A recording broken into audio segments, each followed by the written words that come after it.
En el día de hoy, exhumado y trasladado el cuerpo de Franco, con 500 periodistas acreditados y en impresionantes medidas de seguridad, la guerra ha terminado. La Moncloa, 24 de octubre de 2019, año de lo de Cataluña. El presidente Sánchez.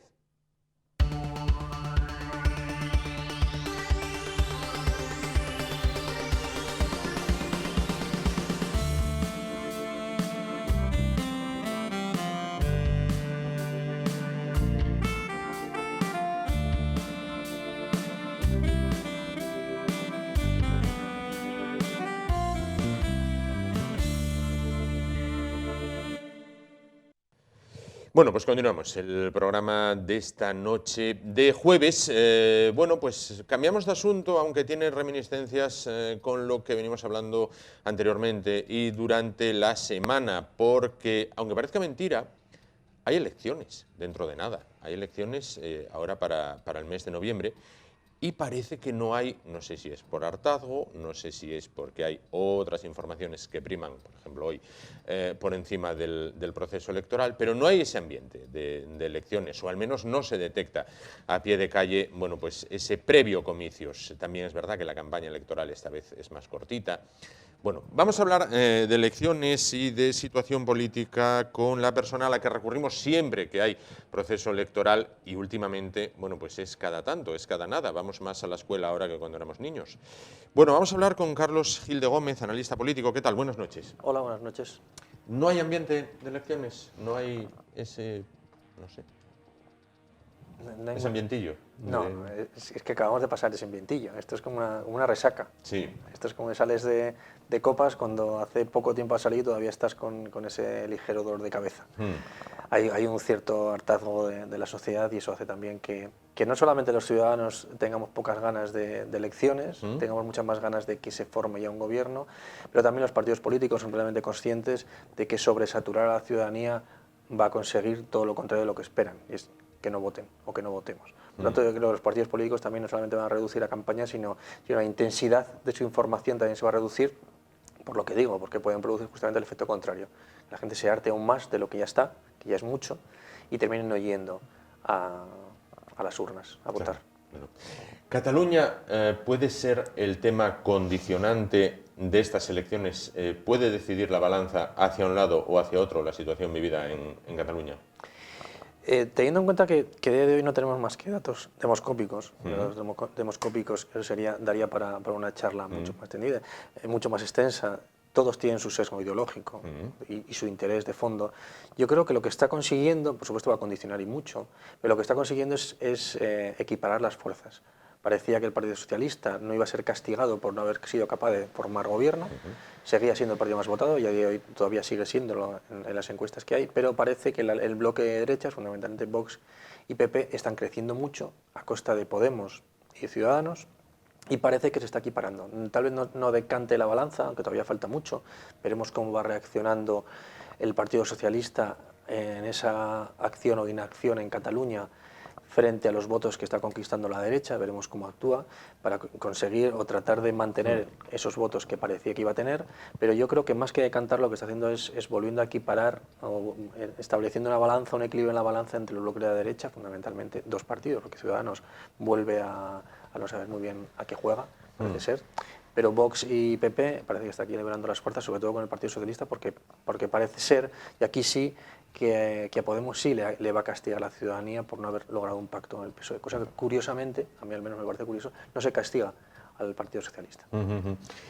Utilizando el símil futbolístico, el PSOE tenía la Liga ganada y ahora lo que puede hacer es perderla. Sí, evidentemente la tiene ganada. Seguramente la vuelve a ganar, pero con muy poca diferencia, y eso hace que el gol a verás. Yo soy muy poco futbolero, no lo sé, pero creo que eso también puede hacer que lo termine perdiendo, quién sabe. Sí, seguramente sí. No obstante, las encuestas eran tan favorables para él que en el momento en el que convocó elecciones podría pensar que iba a volver a ganar la Liga de Calle, cosa que parece que no ha pasado. Sí. Sobre todo cuando ha habido esos acontecimientos tan importantes como ha sido la sentencia, los incidentes que están sucediendo a día de hoy en Cataluña y en menor medida la exhumación de Franco. Hablaremos posteriormente de ella. Cataluña. Parece que es un tema que no satisface a nadie. Ha habido una sentencia donde unos la tachan de muy blanda, otros la tachan de muy dura, se han echado a la calle, se han visto imágenes de enfrentamientos de violentos y de independentistas con la policía, que verdaderamente parecía Faluya, Bagdad, bueno, no sé lo que parecía aquello, Líbano en sus peores tiempos. Y unos dicen, no, es que no puede meter mano dura. Otros reclaman precisamente que meta mano dura. La Guardia Civil no ha sido desplegada. Tan solo hay una delgada línea azul de policías manteniendo el orden. Esto puede pasar, bueno, pues los que cuando dicen cuando no hay ley, por lo menos se necesita orden. Y en las calles de Cataluña ni ley ni orden. Pues ni una cosa ni otra. Hombre, ley ha habido, al menos sentencia ha habido. A mí lo que más me sorprende es la gente que se sorprende. Da la sensación en este país que en el momento en el que se hiciese pública la sentencia del Supremo, todo se iba a solucionar. Y el problema de fondo, yo creo que debemos volver a los inicios, es que el problema catalán es un problema estrictamente político, no es un problema judicial, que también lo es, con lo cual no digo que no deban actuar los jueces de los tribunales, deben hacerlo. Que no deben actuar las fuerzas y cuerpos de seguridad del Estado, deben hacerlo. Pero en paralelo, nuestros políticos tienen la obligación, como políticos democráticos y demócratas, que así se definen, la obligación de tratar siempre de llevar el diálogo hasta el último extremo, incluso con quien no quiera hablar contigo. Eso de no coger teléfonos y espero a que tú hagas una declaración para poder hablar contigo o no, eso me parece un error. Creo que esos tres componentes, el de las fuerzas y cuerpos de seguridad, los jueces, pero también los políticos deben actuar. Si no, el problema no se va a solucionar. Esto no se va a solucionar con una sentencia. Es más, daba la sensación de que echaba más gasolina al fuego, y nunca mejor dicho. Fundamentalmente porque, lo que tú bien decías, el Supremo ha tratado de llegar a un equilibrio en la sentencia y al final no ha contentado a nadie, que es lo que suele pasar cuando te quedas en el medio, no terminas de satisfacer ni a uno ni a otro. Pero es que el Supremo no tiene que solucionar este problema, tiene que hacer su parte, pero quien tiene que solucionarlo es, una vez más, los políticos. Que a veces es muy desagradable hablar o tener que hablar con políticos que representan la violencia en las calles, pues seguramente sí, pero esos políticos han sido elegidos democráticamente en Cataluña, con lo cual tienen toda la legitimidad y tienen que sentarse a hablar con ellos. Y si la primera vez te cierran la puerta, pues tendrás que ir 2, y si no 3, y si no 4, y si no 5. En España debemos recordar que se ha negociado con partidos políticos que defendían la violencia de ETA, que es mucho más grave que lo que está pasando en Cataluña, y se hacía. Y en paralelo, las fuerzas y cuerpos de seguridad de Estado se jugaban la vida en la calle. Y en paralelo, los jueces también se jugaban la vida y lo hacían. Pero esas tres vertientes al final consiguieron, entre las tres, solucionar el problema. Parece que una de esas tres patas del tipo de cojea. Y me parece un error de los políticos españoles. Pero eso es llevar el tema a una política de apaciguamiento. No, porque hay quien dice, no, mira, mañana disuelve la Generalidad, decreta el 155 y mandas allí hasta que depures todo aquello.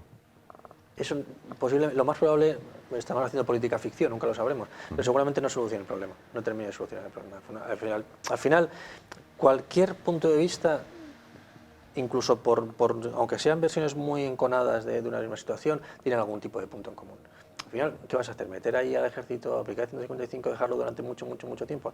Hay gente que está absolutamente convencida de que Cataluña tiene que ser una nación. Hay que convencerles y hay que darles argumentos sólidos de que eso no solamente no puede ser así porque el ordenamiento jurídico español no lo permite, sino porque van a quedar fuera de España, porque van a quedar fuera del euro, van a quedar fuera de Europa. Tratar de convencerles con argumentos lógicos de que eso es imposible e improbable.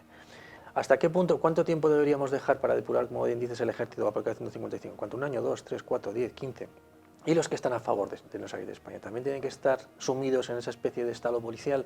Vamos a sería justos para prácticamente la mitad de la población catalana. No me parece la solución más adecuada. Que muchos de nosotros, seguramente, y muchos de los que nos están viendo y oyendo, desearían ese escenario, sí. Y seguramente en algún momento, cuando ves ciertas imágenes, yo también lo deseo, seguramente sí. Pero creo que hay que aplicar un poco de sentido común y tratar de llegar a puntos dialogados y llegar hasta el extremo, que creo que no se ha llegado en el diálogo. Y si no se llega, sentarnos y decir, mira, lo hemos intentado, mostrar a la sociedad española, tanto la catalana como el resto, que se ha intentado, se han llegado por todos los medios y cuando realmente no se consiga, tratar de decir, bueno, la alternativa ahora es esta otra. ¿El desenterrar a su antigua excelencia arrastra votos o eso ya...? Puede que alguno, seguramente alguno a Vox fundamentalmente, alguno al Partido Popular, pero mucho menos. Y sobre todo porque se ha producido en el momento en el que las imágenes de Cataluña están inundando todos los medios de comunicación en España y la gente está verdaderamente preocupada con cierta lógica de lo que tú muy bien decías, de que la imagen que está dando en el exterior, en el interior, pero también en el exterior de España, es que parece el Ulster. Esto es terrible. Sí. Y no quiero ya llevar a ejemplos mucho. Bueno, en el otras Ulster ciudades. los británicos desplegaron al ejército. Sí, Los pero- paracaidistas británicos patrullaban el Ulster. Sí, pero ponían bombas en pubs y en colegios, en puertas de colegio. Yo creo que el escenario es bastante era más extremo. Aquí es verdad que hay violencia, terrible, pero bueno, por suerte no se ha llegado todavía a ningún problema tan gordo como el Ulster o como otros países. Y sobre todo me llama la atención que Cataluña, y fundamentalmente Barcelona, que era la ciudad abierta a Europa, que era Ya cosmopolita. que era casi el balcón al Mediterráneo, que casi cualquier ciudadano del mundo quería visitar Barcelona porque era la ciudad eso, en la que se siente muy bien acogida, donde parecía que el nacionalismo más extremo no podía echar raíz, en muy poco tiempo, de una forma muy lenta, se ha ido consiguiendo. Y lo sencillo que es que personas terminen pensando lo que unos pocos quieren. Y eso es algo que debemos reflexionar todos, porque eso en Cataluña, ahora mismo todos decimos lo que iba a pasar, porque siempre nos gusta mucho, una vez que ha pasado algo, decir que yo ya lo sabía. Pero esto hace 10 años parecía que no iba a pasar y pasaba. Y posiblemente esto, desgraciadamente, termine pasando en otras comunidades autónomas. Con lo cual, cuidado con lo que hacemos y lo que fomentamos, porque tal vez dentro de poco, con pequeñas medidas en el ámbito educativo, en el ámbito cultural, etcétera, etcétera, al final se van poniendo las semillas para que personas que no están suficientemente informadas o no quieren estarlo, terminan abrazándose una bandera y saliendo a tirar adoquines a la calle. O sea, cuidado, porque eso pasa en Cataluña, pero puede pasar en cualquier otro sitio de España. Claro. Por edad, Carlos, tanto usted como yo lo recordamos, en 1992, cuando las Olimpiadas de Barcelona, quizás ese fuera el momento donde se vio una Barcelona más española. Bueno, pues, allí jugaba la selección, iba el rey, el anterior rey, a ver las distintas competiciones deportivas. España sacó un montón de medallas. El príncipe, por aquel entonces, príncipe Felipe, fue el abanderado del equipo. Parecía que era como, bueno, la Barcelona más española. ¿Qué pasó del 92 aquí para que ahora de repente masas y masas de chavaletes de 15 a 18 años no quiero ser español? ¿Ha habido un adoctrinamiento en plan, bueno, pues el paralelismo, quizás muchos se llevan las manos a la cabeza, de juventudes H, Bueno, me parece excesivo. Pero sí que ha habido un cierto adoctrinamiento y sí que normalmente estos movimientos nacionalistas extremos suelen coincidir con momentos de ciertos políticos entran en declive, se quieren tapar objetos oscuros como financiaciones ilegales, como pasa en Cataluña, y sobre todo cuando la crisis económica hace que no se puedan vender lo que se ha vendido en Cataluña durante mucho tiempo, como por ejemplo también en el País Vasco, ¿no? Que eran las grandes regiones que impulsaban un poco las locomotoras de España, ¿no? Cuando esos tres elementos se han constituido de una forma más o menos soterrada, como digo, muy poco a poco se ha ido introduciendo, sobre todo en el ámbito educativo, eso es fundamental, se ha ido introduciendo que el culpable ya no somos nosotros, sino que son otros. Son otros los que nos dicen que somos corruptos, cuando luego se demuestra que sí es. Cuando la economía va mal no es culpa nuestra, sino que nosotros somos los que más trabajamos, los que más producimos, pero terminamos alimentando, y esto se dijo a trabajadores, por ejemplo, de Extremadura o otras zonas de España. Cuando todo eso está ahí y se oye una y otra vez, cuando una mentira se repite bien, muchas veces termina convirtiéndose en una verdad además que es muy populista, ¿no? El populismo se caracteriza fundamentalmente porque es muy accesible y muy fácil de absorber. Entonces, cuando tú escuchas desde el colegio eso, cuando te dicen, aunque evidentemente es mentira, que fuera de Cataluña te censuran por hablar catalán, o cuando te van diciendo otra serie de mentiras o de verdades a medias, al final resulta muy sencillo que cuando ya han pasado muchos años te digan, bueno, muy bien, ya habéis visto todo lo mal que se han portado con nosotros, ahora os pedimos que salgáis a la calle a quemar contenedores. Y salen, absolutamente convencidos. Bueno, vamos a volver a las elecciones, que era el tema central de la entrevista. ¿Puede darse la paradoja de que sea darle una vuelta más para que todo quede igual? Sí. Cambiemos todo para que nada cambie, ¿no? ¿Y entonces qué hacemos? ¿Volvemos a votar otra vez dentro de 6 meses? Yo creo que aquí ya, por responsabilidad política y por vergüenza torera, o sea, he utilizado un término muy coloquial, pero creo que aquí lo resume muy bien. Yo creo que los políticos Somos muy españoles, ¿eh? Ya tocamos el fútbol, ahora los toros. Somos unos españolazos en este caso. No nos queda nada. No hay remedio. Creo que nos tenemos que bajar los botones y enseñar el pelo en el pecho. Esto, ¿no? como Alfredo Landa. Es lo único que nos queda. Ya me he perdido con la pregunta. Si todo era cambiar todo para que todo siga igual. Posiblemente, pero yo creo que los políticos ya aquí no se van a arriesgar a que haya unas terceras elecciones en un tiempo más reciente y tendrán que llegar a acuerdos, y llegarán a acuerdos, seguramente algunos peores de los que podían haber llegado previamente, fundamentalmente el PSOE, pero yo creo que aquí ya... Porque además los políticos, me hace mucha gracia lo que dijo una una responsable, además, alta responsable del Partido Socialista, es que esto, si no votan, es un fracaso de la democracia, no es un fracaso de los partidos políticos. Nos colocamos nuestra pequeña parte de soberanía en ellos para que pacten, acuerden y nos gobiernen. Porque esto además tiene unas derivadas muy graves, fundamentalmente económicas. Las comunidades autónomas no se financian o difícilmente se financian, no pueden hacer sus presupuestos. Hay muchas partidas presupuestarias en el marco de la Unión Europea paralizadas porque no hay gobierno, muchas decisiones que hay que tomar. Es cierto que la administración sigue funcionando, por suerte, mejor o peor, pero sigue funcionando, pero esas decisiones políticas deben darse. Y si no hay gobierno funciona, muchas de ellas no se pueden decidir. Por lo tanto, hay unas derivadas fundamentalmente económicas muy relevantes.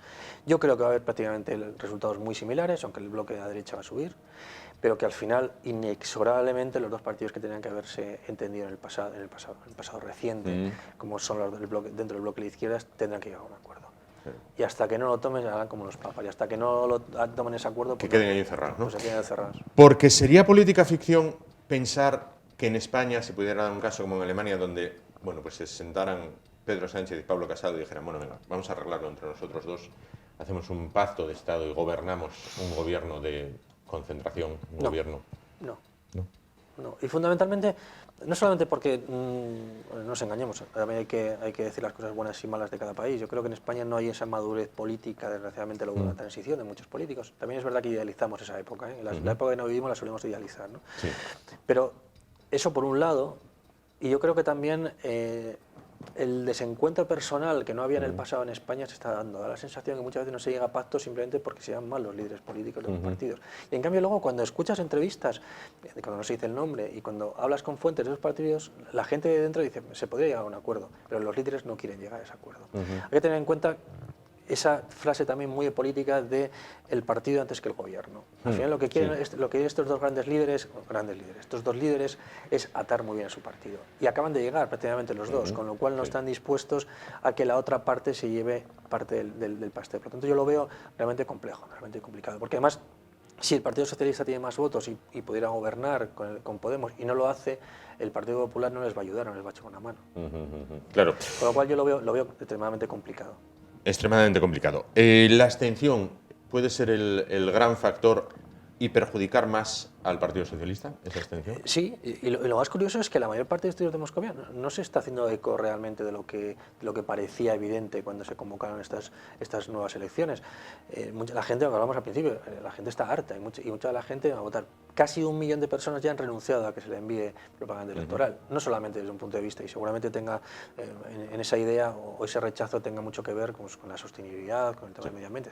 Efectivamente está, pero yo creo que de fondo lo que es que está harta y no quiere saber nada de las elecciones. Estamos hablando casi de 1 millón de votos, es muchísimo, más otros que les llegará la publicidad, porque bueno, la propaganda electoral no deja de ser propaganda, y los votos y los sobrecitos de colores, y al final no lo votará. Yo creo que eso va a decantar mucho, y sobre todo el Partido Socialista, que ha visto prácticamente desde el principio cómo la intención de voto se ha estancado, y cómo el resto de fuerzas políticas, buena parte de esos votos se han ido a otras fuerzas políticas, y una abstención alta sin duda le va a perjudicar, ¿no? Porque parece que el Partido Popular no podía tener unos resultados peores de los que tenía, parece que Vox también está subiendo mucho porque está sabiendo articular muy bien todos los discursos que están produciendo en España. Volvemos a ver siempre, Ciudadanos, yo no sé por dónde le da el aire, utilizando un término también muy coloquial. Parece que es su mejor escenario, porque además Cataluña está en el centro de la campaña, de la pre-campaña, y lo estará, pero aún así está perdiendo votos, porque parece que no termina de enganchar a ningún votante que esté dispuesto a votar. Y eso al final hace que sin duda parezca que va a perjudicar, incluso más que al Partido Socialista y tal vez a Podemos, a que falta mucho. Ya veremos cómo van rearticulando su discurso las diferentes formaciones políticas en función de cómo van las encuestas, de la realidad de lo que pasa en Cataluña, etc. Datos económicos, no olvidemos que España que se ha congelado el crecimiento, un eufemismo más de nuestros gurús económicos, todo se congela y todo se enfría, o cuando no hay un crecimiento negativo, que a mí es el eufemismo que más me gusta, el más perverso que hay, ¿no? También tenemos en cuenta que estamos en una situación económica muy compleja, ¿no? Y si hay malos datos, eso también va a perjudicar al gobierno en funciones. Con eso quería finalizar. Todo el tema de Franco, Cataluña, tapa que Europa ya nos ha dado el toque de atención en lo económico, que los indicadores dicen, ya vivisteis una crisis, cuidado que puede venir otra. Los indicadores económicos dicen, las familias españolas se están ahorrando porque ya hay miedo, se va a resentir el empleo. Todo esto de Cataluña, bueno, pues los choques entre violentos y independentistas y policía, y la exhumación del anterior jefe del Estado, tapa lo que quizás sea más importante? Sí. Sí, sí. Bueno, también es importante, pero sí lo tapa. Lo que hablábamos antes, cómo se articula un discurso nacionalista en Cataluña hace años, tratando de ocultar que la situación económica en Cataluña no es tan buena, eso también se hace en España. No nos olvidemos que también en España hay nacionalismo, también somos nacionalistas, aunque parece que el nuestro siempre es mejor que lo del otro, ¿no? Sí, sí, se está tapando, evidentemente. Lo del toque de Bruselas o la Unión Europea no me preocupa tanto porque da muchos toques y sigue dando toques. Y al final, bueno, que se lo digan a los británicos, ¿no? Que parece que se les deja hacer todo, luego van, vienen. Pero efectivamente, lo que ya es una realidad más que evidente es que hay una recesión, bueno, no se llega a esta recesión a nivel mundial y eso España lo está sufriendo mucho. Y despistar, por decir de una forma cariñosa, a la ciudadanía diciendo que tenemos mucho más problemas, mucho más importantes, como por ejemplo cambiar a un dictador de un sitio a otro, parece que es más importante que eso, pero evidentemente no lo es y trata de ocultarlo. De hecho, buena parte de las personas, de la gente que está saliendo a la calle a pegarse con la policía son jóvenes estudiantes que no ven un futuro claro. Eso es un problema en muchos casos que tiene muchas explicaciones, pero uno de ellos es económico. Si la dinámica en Cataluña y en España fuese mucho mejor, si España fuese capaz de crear empleo, si hubiera un bienestar muchísimo mayor que el que da, que ya es mucho, pero mayor que el que da, seguramente la gente se pensaría mucho, decir, ¿por qué me voy a estar aquí pegando en la calle si mi futuro es prometedor? Pero en cambio, entre que te han comido la cabeza un poco y que el escenario futuro no es bueno, pues al final termina dándose lo que se da, ¿no? Pues Carlos Gil de Gómez, volveremos a hablar después de las elecciones. A ver, analizamos el previo del partido. Vamos a ver cómo queda el post del partido, a ver si fue penalti, no fue penalti, a ver si entró gol, no entró gol, o a ver cómo quedó el tema. Ahora está el VAR. Ahora está el VAR, pero el VAR con B, con V, hay de todo. Vamos. No hay que olvidar que un presidente del gobierno, cuando le presentaron una moción de censura, se fue a un bar durante 8 horas. Y había quien decía, oye, a mí me representa. 8 horas metido en un bar. Qué mejor sitio. Pues muchísimas gracias por estar con nosotros esta noche. Nos vamos rápido a publicidad, volvemos y vamos ya poniendo punto final al programa de hoy. Hasta ahora.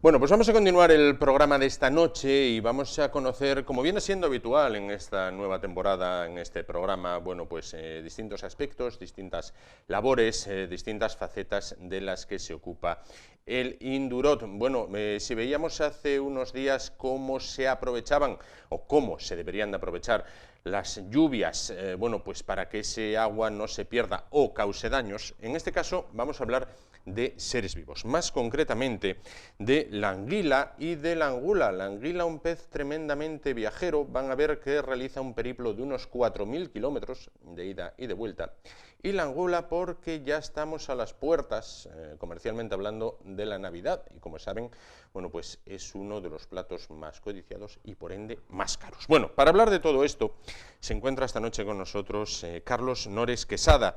Él es profesor titular honorario de zoología adscrito al Indurot. ¿Qué tal? Buenas noches. Pues muy buenas, ¿qué tal? ¿Qué tal? Bueno, pues entonces, decía yo, las anguilas, un pez tremendamente viajero, 4.000 kilómetros desde los ríos hasta el mar de los Sargazos y vuelta. Efectivamente, es un pez con una forma de vida muy complicada, tremendamente complicada. Nace en el mar de los Sargazos, hace un viaje de casi un año que le lleva a la entrada de nuestros ríos y una vez que entra ya ha sufrido una serie de fases de metamorfosis, desde huevo, una serie de tipos de larvas, hasta llegar a la angula, que es el momento y la fase del ciclo vital en la cual entra en los ríos, entra por los estuarios, aprovechando las ondas de marea y durante la noche porque no le gusta la luz. Nosotros, para hacernos los interesantes, decimos que es un organismo lucífugo, es decir, que huye de la luz. En fin, no le gusta la luz. Entonces, las noches de oscurada, cuando sube la marea, aprovechan para apoyarse en ese impulso ascendente y hasta donde lleguen se entierran y esperan que de nuevo haya unas condiciones favorables para en varios saltos ir remontando los ríos, porque son tan pequeñitas que no pueden superar la fuerza de la corriente, hasta que no se hacen ya un poco más grandes y prácticamente pasan varios años de su vida, 6 años, 8 años, hasta posiblemente 9 años en los ríos, creciendo, para después retornar. Cuando entran en los ríos se forma una que llamamos la fase amarilla de la anguila, porque las anguilas tienen esa tonalidad un poco amarillo-verdosa, y luego cuando empiezan a madurar sexualmente cambian a una coloración gris, es lo que llamamos anguila plateada, que es el momento a partir del cual las anguilas vuelven otra vez a retornar hacia el mar para iniciar ese otro largo viaje de vuelta, con lo cual estamos hablando de un pez de una longevidad bastante grande y que pasa por una serie de hábitats muy diferentes y a lo largo de un periplo muy largo que hace que la gestión sea realmente muy complicada, porque nosotros, digamos, las autoridades encargadas de vigilar por la sostenibilidad de la anguila, realmente solo pueden controlar una parte relativamente pequeña de este ciclo, y lo que pasa fuera de esos límites es, por el momento, casi desconocido y, por supuesto, muy poco controlado. Claro, ¿cómo se sabe esto y desde cuándo? Bueno, es muy curioso porque ya Aristóteles, en el siglo IV a.C., decía que la anguila era el único pez que no se reproducía. Él nunca había logrado encontrar ni líquido seminal ni huevos en las anguilas que había diseccionado o las que cualquier otra persona podía haber visto en aquella época. Y entonces, en conclusión, él supuso que nacían por generación espontánea, puesto que si no producen huevos, todos los peces proceden de huevos, la única posibilidad de encontrar una respuesta científica en aquel momento era que nacían por generación espontánea. Bueno, la verdad es que a principios del siglo XX pues se comprobó que un pececito que había sido descrito con anterioridad era en realidad una larva de anguila, y hubo un investigador danés, un tal Schmidt, que empezó a localizar estas larvas de anguila, primero por el Mediterráneo, después por el Atlántico, y a elaborar la hipótesis de que probablemente se reproducían en medio del Atlántico. Lo que hizo es curioso porque estas investigaciones fueron patrocinadas por una industria muy conocida, la de la cerveza Carlsberg. ¿Ah, sí? Sí, sí, durante más de 30 años financió los trabajos encaminados a descubrir finalmente cuál es el lugar. ¿Y por qué los de la cerveza Carlsberg? Bueno, el yerno del dueño de Carlsberg era aficionado a la zoología, a la ictiología, y desarrollaron, ellos tenían ya, digamos, este aspecto de combinar la investigación, la I+D+I de la época, en la producción cervecera y en otra serie de cuestiones que podían tener algún tipo de implicación social, como era la investigación oceanográfica. Claro. Entonces patrocinaron campañas durante muchos años de recogida de plancton por el Mediterráneo, por el Atlántico, también el Mar Rojo. Trabajaron, pero bueno, lo que nos interesa a nosotros fue la del Atlántico, y veían que según se acercaban a un punto determinado del Atlántico, las larvas eran cada vez más pequeñas, con lo cual ellos supusieron que el punto central a partir del cual se podían localizar las larvas más pequeñas era el punto donde se reproducían. Y esto coincidía con el mar de los Sargazos. De los Sargazos, en Y este esta caso. comprobación se hizo en 1922. La publicación me parece que es de 1924 una y 26 la otra, y como decía otro danés que yo escuché en un congreso hace algunos años en San Sebastián, apenas hemos averiguado nada más del lugar en donde se produce. Nadie lo ha visto, nadie lo ha filmado, nadie tiene la constancia de una anguila desobando, Claro. pero, en fin, las evidencias indican eso. Se supone que es a una gran profundidad, en unos sitios poco accesibles para los científicos, y no se ha podido averiguar más. La naturaleza aún mantiene secretos. Bueno, ¿qué importancia pesquera tiene la anguila en Asturias? Bueno, tiene una importancia que en este momento yo diría que es más social que económica. En su momento movió mucho dinero porque la cantidad de angula que se pescaba, no solamente en el Nalón y en el Sella, Sí. sino prácticamente en todos los ríos. Yo conocía gente, compañeros míos, amigos, que cuando éramos chavales iban a pescar angula al río Piles, simplemente. Y en el momento en que se vio que ostensiblemente empezaban a decaer las capturas, pues fue dando pie a una regulación que cada vez restringía más el esfuerzo pesquero, Sí. es decir, la cantidad de pescadores o los días que los pescadores podían pescar esta angula para, digamos, indultar las que podían pasar en los días adecuados en los que estaba prohibida la pesca. Con anterioridad a los años 80 no había ninguna restricción, ¿no? limitación ninguna. Claro. A partir de los años 80 empieza el problema. A partir de 2006 ya se hace una regulación mucho más restringida, y hoy en día el esfuerzo pesquero es la mitad del que había en 2006, que ya era menor que el que había en los años anteriores, porque prácticamente empezaban a pescarse pues hacia el mes de septiembre. Después la veda se extendió hasta octubre, ahora es hasta noviembre. Claro. Y lo mismo sucede en los meses ya del año siguiente. Ahora me parece que el límite está en marzo, antes se pescaba abril, mayo, aunque hay que reconocer que esas colas, la de entrada y la de salida, eran el mínimo de entrada de angula, porque el máximo está en los meses invernales.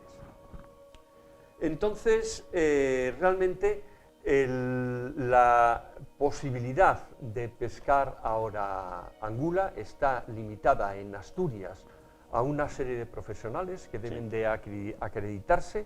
Les dan unos días y unos lugares en los que pueden pescar, los que pescan angula a pie, y luego hay una limitación en las embarcaciones que también pueden hacerlo según va entrando esta onda de marea y van peñerando la mar, como quien dice, para ir recuperando la anguila.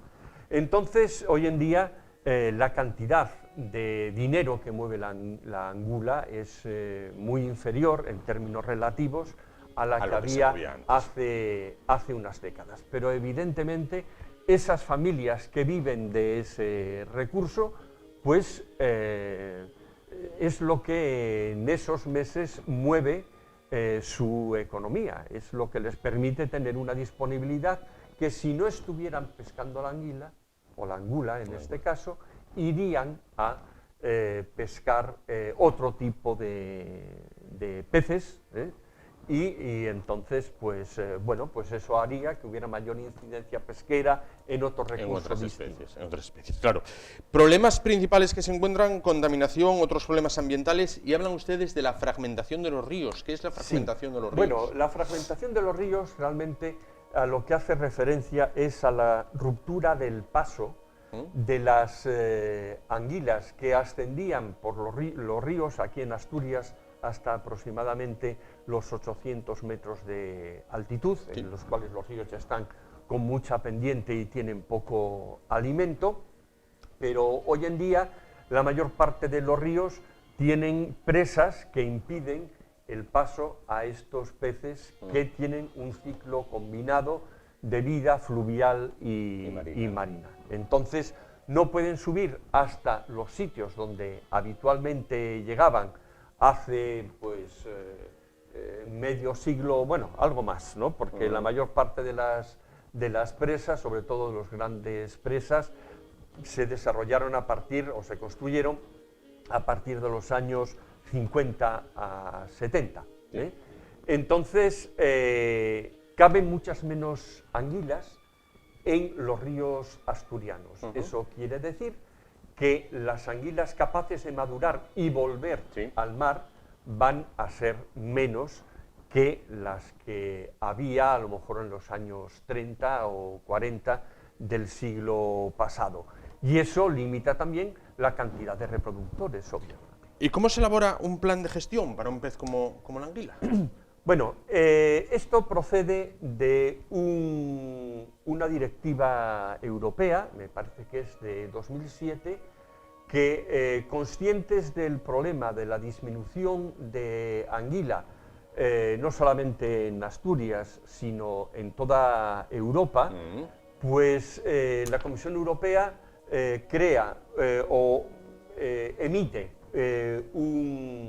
una ley que es de obligado cumplimiento para todos los países, donde se plantea que como objetivo a alcanzar que el 40% de la cantidad de anguilas que volvían al mar antes de que el hombre interfiriera en su ciclo vital deben de poder regresar en la actualidad. Esto, bueno, en Asturias no es tan difícil, porque al fin y al cabo hemos perdido una parte pequeña del hábitat que teníamos y por lo tanto de la biomasa total de anguila que teníamos. Pero imaginemos Castilla-León o Aragón, donde las anguilas llegaban también aproximadamente hasta los 700, 800 y posiblemente alguna altitud mayor. Claro, en este momento no hay ninguna anguila en absoluto. Es decir, que el mayor problema para cumplir los objetivos de ese reglamento no lo tienen las comunidades autónomas costeras, que lo tienen relativamente fácil, sencillo, pero claro, las otras es prácticamente imposible. Claro, lo único que se puede hacer es capturar anguila aquí, soltarla allí para que crezca y permitir el viaje de regreso, que también tiene sus complicaciones, porque en las presas hidroeléctricas el turbinado que sirve para producir energía eléctrica, pues si son muy grandes, sobre todo las parte en trocitos. Entonces el problema es importante. Entonces este reglamento establece cómo tienen que hacer los países sus planes de gestión de las anguilas, y España, como esas competencias de conservación de la naturaleza las tiene derivadas a las comunidades autónomas, son las comunidades autónomas las que tienen que hacer un plan para cada una de las cuencas. ¿Y cómo ayuda el Indurot en esta tarea? Bueno, pues cuando se planteó esta cuestión, la Dirección General de Pesca Marítima, a través del Centro de Experimentación Pesquera de Gijón, se puso en contacto con nosotros, ya habíamos trabajado en otros proyectos, y entonces el trabajo que hizo el Indurot fue de planificación de los muestreos. Hay que tener en cuenta que los recursos que podemos dedicar a la investigación de los factores que el reglamento nos exigía que teníamos que conocer, pues es muy limitado. Yo suelo decir con frecuencia que vivimos en una comunidad autónoma pobre, de un país pobre, de un continente rico, lo cual quiere decir que tenemos que mirar mucho cada uno de los euros que invertimos para que eso produzca el mayor efecto que podamos llegar a tener. Por lo tanto, era muy importante hacer una planificación muy cuidadosa de los muestreos, de los puntos donde teníamos que evaluar cuál era la densidad de anguila en los ríos, Sí. y esto nos obligaba a hacer una serie de modelos. Hicieron 2 modelos, uno para cuencas grandes y otro para cuencas pequeñas, que lo que hacían era ver cuáles eran los factores que más afectaban a la densidad de anguila para establecer puntos en los lugares que nos podían aportar más información. Eso es una de las cosas que hicimos. Luego también otra de las labores que hizo el Indurot fue una revisión de estas barreras y catalogarlas en 3 categorías: fácilmente superables, superables con dificultad o insuperables. Imaginar, por ejemplo, pues cualquiera de las grandes presas que tenemos en el Navia, o tenemos en el Narcea, o tenemos en el Nalón. Sí, Eso sí. no hay anguila Que lo posible salte, que lo no. pueda pasar. Claro. Hay otras que, gracias a la existencia de escalas que en su momento se habían puesto para facilitar la subida de los salmones, podían utilizarlas las anguilas, y había que evaluar en qué medida esa barrera parcial pues impedía pasar o permitía pasar a una parte de las anguilas. Eso también lo hicimos en el Indurot, y finalmente lo que hacíamos era, después de que se encargara a una serie de empresas las evaluaciones mediante un procedimiento de pesca eléctrica para saber cuántas anguilas había en cada sitio, nosotros recogíamos esa información, la elaborábamos, la cocina, lo mismo que pasa en todos los trabajos estadísticos, para adecuarlo a los modelos que habíamos hecho y poder calcular qué cantidad de anguilas teníamos.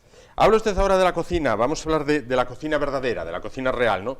Llega Navidad, es uno de los platos más caros, la angula. ¿Por qué? Sí, bueno, la angula tiene 2 picos en su precio. Uno, el primer día que se rula, es lo mismo que lo del campanu, pues es el campanu de la anguila, llegó a pagarse hasta aproximadamente €1 por angula hace unos pocos años, donde el momento en que el pico del precio ascendió al punto más alto, y luego vuelve a bajar para resurgir de nuevo con la tradición de comer angulas en Navidad, lo mismo que comer besugo. Pues claro, antes era algo mucho más extendido, la gente, bueno, se rascaba el bolsillo porque para eso están las fiestas, y ahora, bueno, pues realmente el precio es desorbitado, y luego afortunadamente el resto de la temporada disminuye el precio. Y claro, hay que tener en cuenta que el precio está muy relacionado con, digamos, el interés por pescar más para vender a ese precio.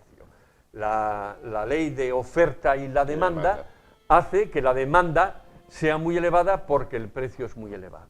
Y entonces, pues se intenta, en la medida de lo posible, ahora con las limitaciones que existen, que lo cortocircuitan, pero en su momento sin ningún tipo de limitación, para pescar el máximo posible y sacar esa rentabilidad. Claro. No obstante, hay un sucedáneo, llamémoslo para los pobres, porque vas al supermercado y hay pues unas bandejitas... Sí, con la gula del norte. La gula del norte, claro. y muy barato, lo puede comprar bueno, mucho cualquiera. más barato, porque ese sucedáneo está hecho con la carne de otros peces, tratada de una determinada manera, el surimi, que inventaron los japoneses, que lo podemos hasta pintar de gris por un borde, para que recuerde más, para que parezcan más a las angulas. Es mucho más barato, y bueno, que me perdonen los exquisitos, los gastrónomos y toda esta gente, pero yo creo que cuando un plato hay que comerlo con ajo y con guindilla, debe de ser que el sabor no justifica el precio. No justifica. Y bueno, pues yo recomendaría, en la medida de lo posible, sustituir esta demanda de la angula verdadera por la gula plastificada. Sí. Bueno, para finalizar, de manera muy breve, porque ya nos apremia el tiempo, para saber más de este tema, los días 25 y 26 de octubre, en La Arena y en Gijón hay una cita importante. Efectivamente. ¿No? El viernes 25, creo que es, sí. en el Acuario de Gijón, va a haber una jornada de puertas abiertas donde vamos a poner, bueno, pues va a haber una serie de charlas, una serie de intervenciones, un vídeo, una mesa redonda, este tipo de cosas. Y luego al día siguiente va a ser para profesionales de la pesca de la angula en San Juan de la Arena. Allí estaremos, eso está organizado por Red de Pesca, que es un conjunto de instituciones relacionadas con la gestión de los recursos pesqueros, la producción, los propios pescadores y los investigadores, que estamos obligados a hacer una serie de acciones divulgadoras, sobre todo explicando cuál es el problema, qué posibilidades hay de solución y cómo podemos trabajar en conjunto para obtener el mejor resultado, porque al fin y al cabo lo que interesa es la sostenibilidad de la utilización de esos recursos. Está claro. Pues Carlos Nores Quesada, profesor titular honorario de Geología, adscrito al Indurot. Muchísimas gracias por estar esta noche con nosotros y aclararnos, bueno, pues ese viaje de 4.000 kilómetros, el mundo de las anguilas y de las angulas. Muchísimas gracias. Gracias. Nos vamos rápidamente, más rápido todavía que estos peces. Volvemos en un momento y continuamos el espacio esta noche. Hasta ahora.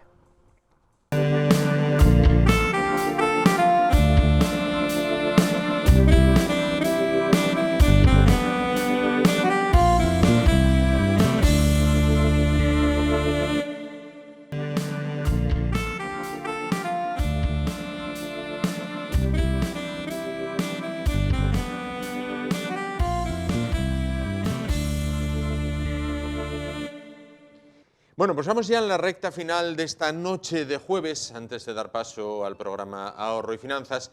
Bueno, pues vamos con los últimos invitados de esta noche, porque los próximos días 26 y 27, pasado mañana, el viernes y el sábado, el sábado y el domingo, si no me fallan las fechas, sábado y domingo, se celebra en el recinto ferial Luis Adaro, recinto a la Feria de Muestras de Gijón, bueno, pues una nueva edición de Espacio Mascotas. Bueno, pues, ¿qué nos vamos a encontrar en Espacio Mascotas? ¿Cuáles son las novedades de este año? ¿A quién está destinado? ¿Qué actividades paralelas hay? Bueno, de todo ello nos van a hablar a continuación nuestros dos invitados de esta noche, que vienen también con un invitado adicional que ellos mismos nos van a presentar. Bueno, pues vamos a hablar con Belén Rodríguez de Alba. Ella es arquitecto y directora de desarrollo de Mimuso. ¿Qué tal? ¿Qué tal? Noches. Buenas noches. Y junto a ella, pues Jairo Rodríguez de Alba, que es director comercial de Mimuso. ¿Qué tal? Buenas noches. Buenas noches. Y con vosotros está ¿quién? Pues aquí tenemos a nuestra musa, que es Ámbar. Ámbar. Esta es la que inspira todos los proyectos de nuestra marca y es el origen de todas nuestras ideas y nuestros proyectos. Bueno, contarme un poquitín acerca de Ámbar. A ver, ¿quién es Ámbar? ¿Es chica? ¿Qué tiempo tiene? Pues mira, Ámbar es una galga española que llegó a nuestra casa hace 7 años. Es adoptada, la trajo Galguastur y bueno, ella viene de Madrid. La abandonaron, bueno, la problemática que tenemos en España de tema de los galgos, y bueno, lleva con nosotros pues 7 años.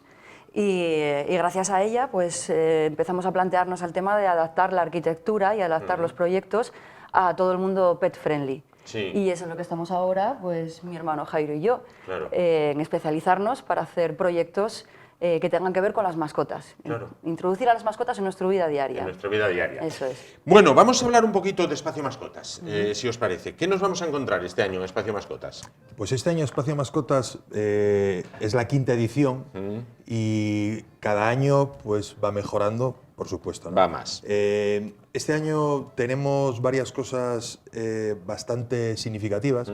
Por ejemplo, en el espacio que Mimuso va a desarrollar, viene a presentar el cómic una persona un poco especial, que es Piper, que es un perro que dio la vuelta a España con su humano, Sí. Pablo, su humano. Dio la vuelta a España y inicialmente pues bueno, pues fue una cosa un poco aventura y se convirtió en un boom social dentro del mundo de las mascotas. Tanto fue eso que sacó un libro, un cómic. Sí. Y ese cómic lo va a presentarlo en Espacio Mascotas dentro de nuestro recinto. Aparte de eso también, nosotros vamos a hacer una presentación de un proyecto, que es de un albergue. ¿Qué tiene de especial? Pues es el primer proyecto, arquitectónicamente hablando, que se empieza desde cero. Habitualmente todos los proyectos que se hacen de albergues, de temas relacionados con las mascotas, Sí. pues, entre comillas, es como si fuésemos parcheando. Sí, Pues ahora sí. hacemos esto, Sí. ahora vemos que esto va, hacemos esto otro, pero este se va a empezar desde cero. Entonces es otra cosa que es interesante. Aparte de todos los concursos caninos que va a haber, nacionales, el American Bully, que es un perro que tiene bastante fama ahora mismo y es un perro que tiene bastante acogida en España. Hay concursos de animales exóticos, de aves. Después vamos a tener también una exposición bastante completa de gatos, en la cual viene gente de Europa, viene Alemania, viene Francia. Claro. Va a ser bastante completo este año, Espacio Correcto, Mascotas. correcto. Entiendo que entonces Espacio Mascotas es más que perros y gatos, ¿no? Es decir, nos vamos a poder encontrar prácticamente de todo, ¿no? Sí. Claro. Sí, sí. Van a estar ocupados prácticamente todos los pabellones de la feria. Sí. Y en cada pabellón se va a especializar en una cosa. O sea, va a estar el pabellón, como decía Jairo, del American Bully, el pabellón de las especies exóticas, el pabellón de los gatos, el pabellón de la zona de los perros. Claro. Y bueno, dentro de cada pabellón, actividades Propias de ¿no? cada especie. Claro. Entiendo que es una cita, una feria para toda la familia, no es solo para... Sí, por supuesto. Asturias es una comunidad que gracias a Dios, las mascotas están bastante bien ya introducidas en la familia. Entonces, habitualmente, sobre todo en Gijón y en Oviedo, Sí. es muy habitual pues ver a la familia que va el padre, la madre, el carrito con el niño y el perro. Sí. Entonces, a ver, es una feria que está destinada para todos. Para todos. En este caso, Gijón, ciudad dog friendly. Pues sí. Contarme. Pues sí, de hecho, la campaña de Dog Friendly que sacó el Ayuntamiento de Gijón hace unos años, nosotros colaboramos muy activamente y somos la imagen de esa campaña, de Gijón Yes We Can. Gijón Yes We Can. Sí, Claro. la verdad es que es un lujo poder vivir en una ciudad que acoge también a las mascotas, a los perros sobre todo, y que nosotros vamos con Ámbar a todas partes, a comer, a cenar, a las tiendas, a comprar, y no tenemos nunca ningún problema para entrar en ningún sitio, a la playa. La verdad es que es un lujo. Se generó mucho debate hace tiempo, ¿no? Con lo de los perros en la playa. Si sí, si no. ¿Cómo está esto actualmente? Bueno, pues ahora actualmente en San Lorenzo está permitido el acceso de los perros en la playa desde octubre hasta abril, porque luego de mayo a septiembre es la temporada de baños. Y ahora mismo podemos llevar los perros a la playa sin ningún problema. Y luego en esa época de baños en los que no podemos llevar al perro, pues hay una playa que está abierta pues todo el año para ellos, que es la playa del Rinconín. Entonces tenemos playa todo el año, si quisiéramos. Vosotros, como expertos en el tema, bueno, tanto de crear espacios, en este caso en tu faceta de arquitecto, como de un contacto muy íntimo con los perros, mucha gente se pregunta, ¿es bueno tener un perro en un piso o hay que tener una casa, oye, con un poco de pradín delante y que el perro... Hombre, pues yo creo que depende del perro, depende de la familia, depende de cuál sea tu modo de vida, depende de muchas cosas. En mi caso concreto, nosotros somos una familia de un matrimonio con 2 hijos y Ámbar. Nuestro piso es un piso normal y corriente, vivimos en el centro de Gijón. Ámbar está en casa como la veis aquí, ahora mismo, así, no se mueve. Tranquila. Tranquila y sin dar ningún tipo de problema. Ella tiene sus 3 paseos mínimos diarios. Y eso sí, sale a correr un par de veces por semana con Eduardo, con su papá. Claro. Y ya está, y no hay ningún problema. Hay otras especies, otras razas a lo mejor que necesitan más actividad, más movimiento. Yo creo que se trata de darle, o sea, de escoger bien la raza que se adapta a tu modo de vida y a tu familia, y no dejarte llevar por la apariencia estética de la raza, que eso muchas veces es lo que nos pierde. Claro. Vemos un perro, ay, me encanta su apariencia estética, pero lo que te tiene que gustar y en lo que te tienes que fijar es en cómo es su comportamiento, cómo es su personalidad y que se adapte a ti. ¿Hay un perro para cada dueño, un dueño para cada perro? Yo creo que puede Yo, ser. yo creo que sí. Sí. Sí, sí. Aunque después tú siempre quieres buscar que una raza, lo que decía Belén, que unas razas determinadas se adapten a tu forma de vida. Pero al final, si eres deportista, vas a buscar un perro que haga ejercicio. No vas a buscar un perro que esté como un mueble en casa, que los hay, por supuesto. Pues Ámbar, por ejemplo, es un cojín más en casa. Claro. Por otra parte, hay que ser responsable a la hora de adquirir una mascota. No solo me refiero a un perro. A ver, supongo que os lo habrán preguntado 500 veces. La Navidad está a la vuelta de la esquina. Sí. Actualmente, pues los chiquillos, la mayor parte, todos tienen de todo. Sí. Y dices, bueno, ¿qué regalo? Pues voy a regalar una mascota. Lo que puede ser una muy buena idea puede ser un tremendo acto de irresponsabilidad. Es que solamente hay que ir a los albergues para ver todo lo que hay, todos los perros, gatos y demás especies que hay allí. Es que solamente hay que darse un paseo por allí para verlo. De hecho, nosotros el proyecto que estamos haciendo con la protectora PASA, una de las cosas que queremos fomentar es la educación de los niños para que entiendan que una mascota es un miembro más de la familia y que te vas de vacaciones y o te lo llevas o piensas dónde puedes dejarlo que esté bien cuidado y bien atendido. En casa hay que educarle y hay que enseñarle, es como un bebé. Tú cuando llega un bebé a casa hay que enseñarle. Al principio se hace pis, pues lo mismo le pasa a un perro. Al principio pues se hará pis en casa y a lo mejor romperá muebles y a lo mejor no se porta bien. Y hay que educarle y hay que dejarle tiempo para que se adapte. Y esto muchas veces pues la gente no lo hace. Y ahí es donde vienen los problemas, por ejemplo, con los perros potencialmente peligrosos. Sí. Estamos hablando de animales que nosotros tuvimos y nunca tuvimos ningún problema. Nunca. A ver, estás hablando de animales que por su carácter pues tienen carácter fuertes. Entonces, hay que saber guiarlos también. Es igual que si tienes un niño que es un poco, una niña que son un poco rebeldes. Pues lo mismo, tienes que andar guiándoles y llevándoles. Lo que pasa es que, claro, habitualmente los problemas que hay con los perros potencialmente peligrosos no son ellos, son los humanos, los padres, los dueños de ese perro. El problema, Ese es el problema principal. Que les incitan pues a hacer pues X cosas que, oye, que este animal, si un galgo puede ser, si es agresivo, puede ser, entre comillas, peligroso, pues imagínate un perro, por ejemplo, un presa canario, que es un perro potencialmente peligroso, de 50 kilos, que tiene una mordida considerable y que se te plante encima. Yo creo que todo se basa en la educación. Y de hecho ahora hay muchísimos adiestradores y personas, amigos nuestros y amigas que se dedican a la educación de los humanos para que aprendan a convivir con los perros y con las mascotas. Animales, con los distintos animales que puedan tener en casa. Oye, una pregunta que os quiero hacer. ¿Sois partidarios, ahora que llega el invierno, de poner un abriguito al perro? Hombre, por supuesto. ¿Sí?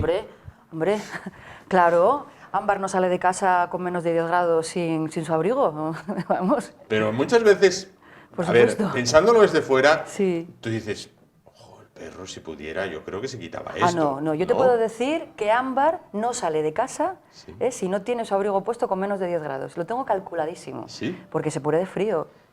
Hay perros que no tienen, por ejemplo, ella tiene piel, no tiene nada de grasa, entonces se muere de frío. Claro.